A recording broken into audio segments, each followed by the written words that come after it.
ఈ వీడియో చూస్తున్న అందరికీ నమస్కారం. ఈ వీడియోలో మనం ఇందిరమ్మ ఇళ్ళ బిల్లు గురించి తెలుసుకుందాము. అంటే ఈ ఇందిరమ్మ ఇళ్ళ బిల్లులు ఎందుకు రాలేదు అనే కారణాల గురించి తెలుసుకుందాము.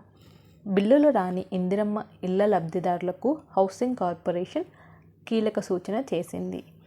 అదేంటంటే bank account Aadhaar card match కాకపోవడమే ఇందుకు కారణమని తెలిపింది. అలాంటి వారు వెంటనే ఆధార్ కార్డులో తప్పులు ఉంటే సరి చేసుకోవాలని సూచించింది. ఇకపై ఆధార్ పేమెంట్ బ్రిడ్జ్ సిస్టమ్ ద్వారానే చెల్లింపులు చేస్తామని తెలిపింది. అందుకోసం మీరు ఆధార్ బ్యాంక్ అకౌంట్ మ్యాచ్ చేసుకోవాలని తెలిపింది. ఇందిరమ్మ ఇళ్ళ లబ్ధిదారులు ప్రభుత్వ ఆఫీసుల చుట్టూ తిరగకుండా ఆన్లైన్లోనే పూర్తి సమాచారం తెలుసుకునేందుకు ప్రభుత్వం వెబ్సైట్ని అప్డేట్ చేసింది.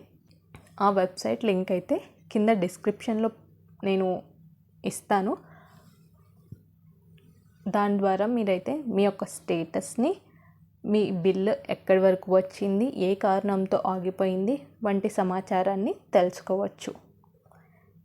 దీనికోసం మీ యొక్క ఫోన్ లేదంటే ఆధార్ లేదంటే రేషన్ లేదా అప్లికేషన్ నంబర్ల ద్వారా లాగిన్ చేసుకోవాల్సి ఉంటుంది. రాష్ట్రంలో ఇప్పటి వరకు 3 లక్షల ఇల్లు మంజూరు కాగా 4 విడతల్లో రూపాయలు 5 లక్షల చొప్పున ఇస్తుంది. ఒకసారి ఈ యొక్క వెబ్సైట్ గురించి చూద్దాము.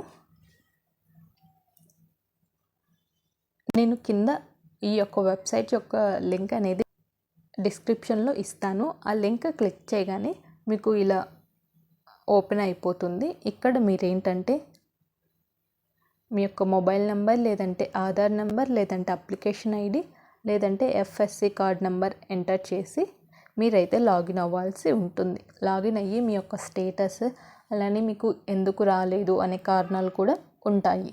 మీరు గ్రీవియన్స్ని పెట్టుకోవడానికి కూడా ఉంటుంది. ఈ ఇందిరమ్మ ఇళ్ళ గురించి ఇంకా ఏమైనా సమాచారం కావాలంటే కింద కమెంట్ సెక్షన్లో తెలపండి.